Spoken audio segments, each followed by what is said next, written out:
Keuangan PT Garuda Indonesia Persero Tbk GIAA mencatatkan kinerja yang beranjak dari bottom line di kuartal 1 2023. Bersama saya Safira Wardoyo dan untuk membahasnya lebih lanjut kita sudah terhubung dengan Direktur Utama PT Garuda Indonesia Bapak Irfan Setiaputra. Halo Pak Irfan.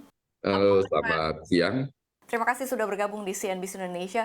Pak Irfan, ini langsung saja ini kalau kita lihat begitu ya, ini GIAA gitu ya, Garuda Indonesia ini mencatatkan kinerja baik begitu ya. Ini bottom line di Q1 2023 seiring dengan upaya-upaya Garuda Indonesia untuk lebih memberikan yang terbaik begitu ya untuk penerbangan Indonesia. Ini bisa dielaborasikan lagi Pak, seperti apa detailnya?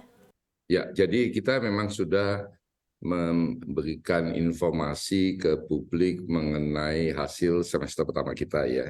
Jadi bukan hanya kuartal pertama, tapi juga semester pertama. Dan memang kita sudah memprediksi di awal bahwa terjadi peningkatan pertumbuhan pendapatan ya.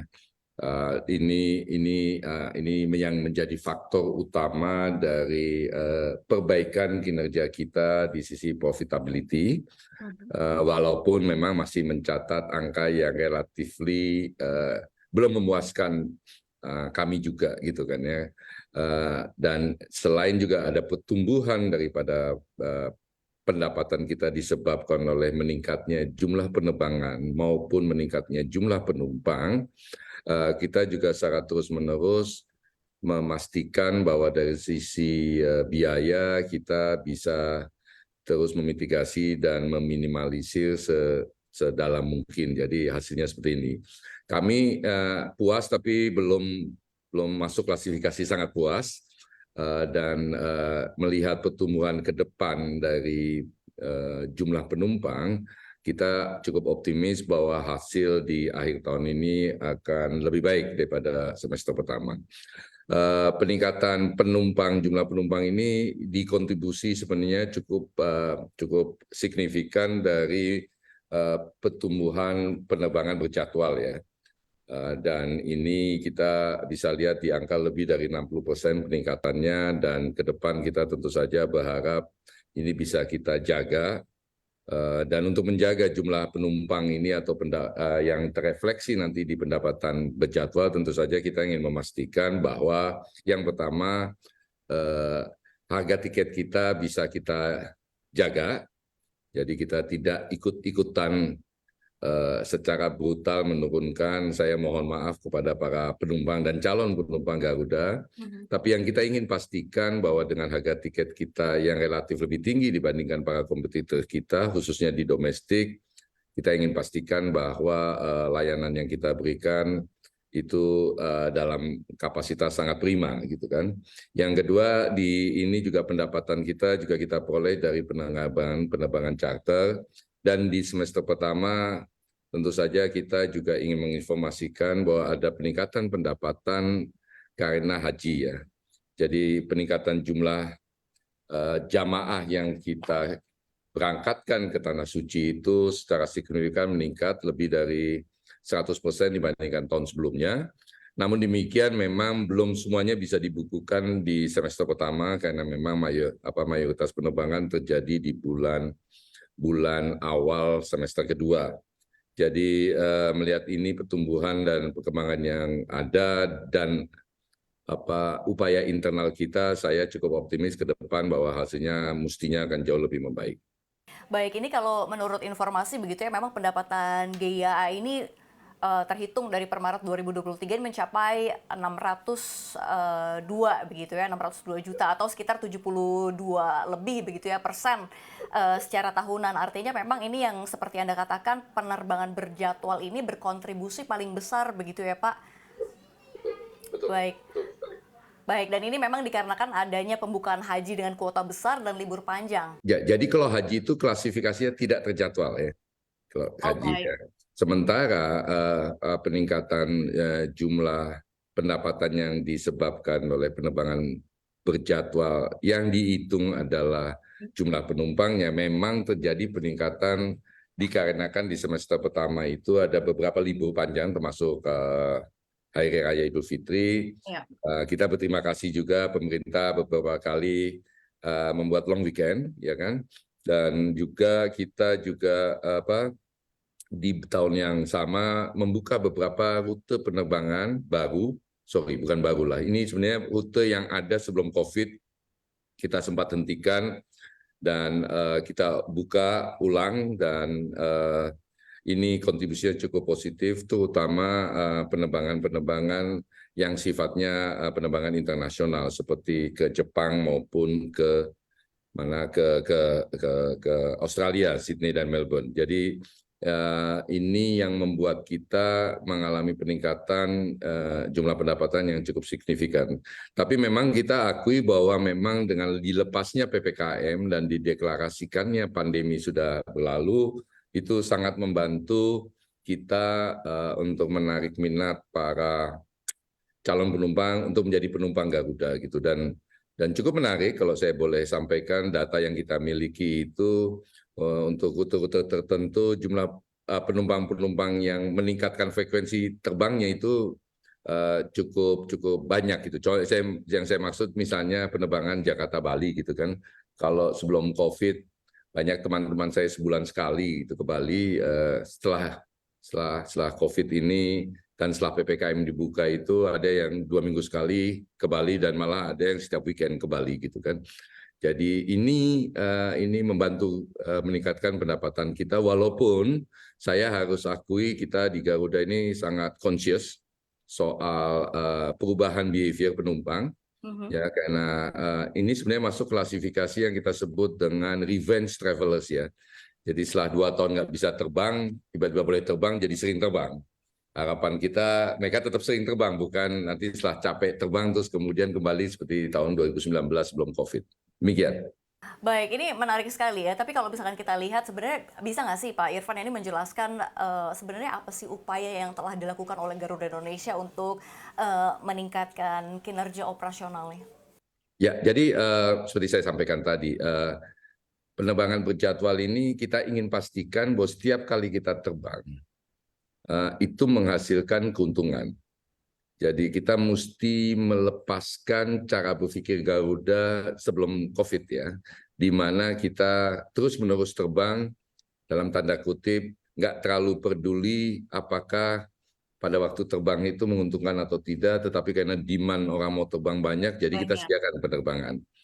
Baik, ini memang terlihat dari kontribusi penerbangan berjadwal ini lebih besar begitu ya. Ini mencapai 506 lebih gitu ya juta US dollar begitu ya. Ini memang berarti itu yang tengah ditingkatkan oleh Garuda Indonesia begitu Pak Betul. Irfan. Dan kenapa? Padahal dihitung dari jumlah penerbangan sebelum COVID misalnya atau dibandingkan 2022 nggak signifikan naik secara drastis ya jumlah penerbangan. Yang kita lakukan adalah kita naikkan jumlah penerbangan, kita pastikan isiannya atau kita sampaikan istilah di dunia penerbangan tuh seat load factor kita tingkatkan, tetapi kita jaga harganya. Jadi nggak ada gunanya juga seat load factor-nya mendekati 100%, tapi harganya terdiskon 50%. Itu kan sama aja dengan harga yang sama dengan isian 50%. Gitu kan. Kenapa ini jadi masalah atau kita mesti sangat hati-hati? Karena khususnya penerbangan domestik ekonomi itu kita harus turut ke peraturan pemerintah yang memutuskan harga nggak boleh semau-maunya. Mereka ada definisi yang kita disebut dengan TBA, jadi tarif batas atas. Kita nggak boleh menjual harga di atas harga itu. Oke, ini nggak ketinggalan begitu ya. Tapi kalau misalkan menarik seperti apa yang Pak Irfan katakan begitu ya, ini kalau misalkan kita melihat minat masyarakat untuk menggunakan pesawat terbang ini memang sangat tinggi sekali begitu ya. Tapi apakah ini dibarengi dengan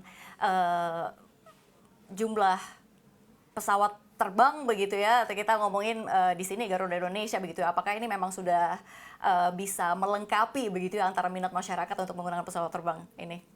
Jadi gini, kami mengakui bahwa jumlah pesawat kita jauh berkurang dibandingkan COVID sebelumnya. Jadi kalau hasil PKPU itu boleh dibilang hampir tinggal 50% pesawat kita.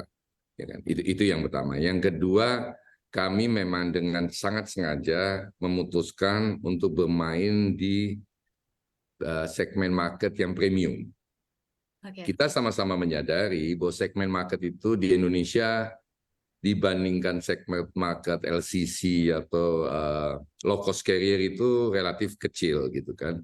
Tapi kami bersepakat bahwa itu memang segmen market yang kita mau fokuskan, dan itulah aktivitas apapun, inisiatif apapun yang kita lakukan untuk memastikan bahwa kita akan menjadi penguasa di segmen market tersebut gitu kan ya. Segmen market tersebut tentu saja pertama segmen market yang mau membayar lebih. Yang kedua tentu saja kita bisa memberikan layanan dan jasa yang jauh lebih baik dibandingkan LCC. Dan ini kita juga berlakukan juga untuk penerbangan internasional. Jadi mungkin juga diketahui terbukti bahwa kita kemudian menjadi pemenang World Best Cabin in the World gitulah, mengalahkan SQ dan teman-teman yang lain yang selama ini kelihatannya hebat gitu. Saya tidak mengatakan mereka tidak hebat, tapi kita jauh lebih hebat gitu. Menarik. Pak Irfan, ini saya cukup penasaran begitu ya. Ini bisa nggak sih Anda memberikan gambaran begitu ya tentang rencana investasi atau bahkan ekspansi Garuda Indonesia dalam jangka pendek dan jangka panjang gitu untuk meneruskan lagi ke depannya untuk kinerja Garuda yang akan terus begitu ciamik begitu, Pak Irfan? Ya gini, ini industri yang marginnya tipis ya. Jadi kita, tantangan terbesar seorang CEO seperti saya itu temptation ya. Jadi temptation untuk bisa terbang kemana-mana, temptation untuk beli pesawat banyak-banyak. Saya kemarin beberapa waktu yang lalu mendatangi Paris Air Show, di mana ada announcement salah satu maskapai di India membeli 500 pesawat gitu kan. Banyak teman-teman yang beli, Garuda gimana gitu. Saya bilang, memang the worst problem di kita ini temptation untuk bisa terbang kemana-mana, terbang dan beli pesawat macam-macam. Jadi berdasarkan pengalaman masa lalu yang membuat kita akhirnya harus babak belur menangani penyelesaian hutang, kami di Garuda saat ini memutuskan untuk ekspansi penerbangan dan rute itu secara sangat konservatif. Sangat-sangat konservatif. Jadi kenapa saya katakan itu, kita mesti melakukan assessment yang lebih dalam, memastikan bahwa rute yang kita akan terbangkan ini menguntungkan, dan memberi waktu tertentu untuk investasi. Jadi stay tune, kita akan menerbangkan rute-rute baru dalam waktu dekat, kita akan umumkan. Ada memang beberapa rute yang dalam waktu sangat jangka panjang mungkin kita tidak akan terbangkan lagi, contohnya Jakarta-Perth misalnya. Kita minta Citylink yang terbangkan karena asesmen kita market ini market yang LCC ya. Ya Garuda beberapa kali terbang nggak pernah penuh, nggak pernah sukses, dan memang nggak cocok mungkin Garuda di situ. Kemudian juga Osaka mungkin kita masih hold, kita terbangkan semuanya ke Tokyo, baik itu Narita maupun Haneda. Nagoya sudah kita tutup, London kita sudah tutup, dan mungkin kecil sekali kita buka karena memang competition kita di market itu sangat berat karena ini Commonwealth countries. Ini ada memang apa istilahnya kangaroo road ya. Jadi setiap tahun ada 2 juta warga negara Australia yang kembali ke tanah asalnya, ya kan? Dan itu di Inggris gitu loh. Dan kita value proposition kita untuk ke sana agak menantang membandingkan dengan para kompetitor kita. Sementara Amsterdam kita jaga, kita pertahankan. Kita hari ini udah terbang 2 kali, mudah-mudahan dalam waktu dekat kita bisa terbang 3 kali. Kenapa? Karena value proposition kita untuk Amsterdam sangat jelas. Kita satu-satunya yang terbang direct dari Jakarta ke Amsterdam.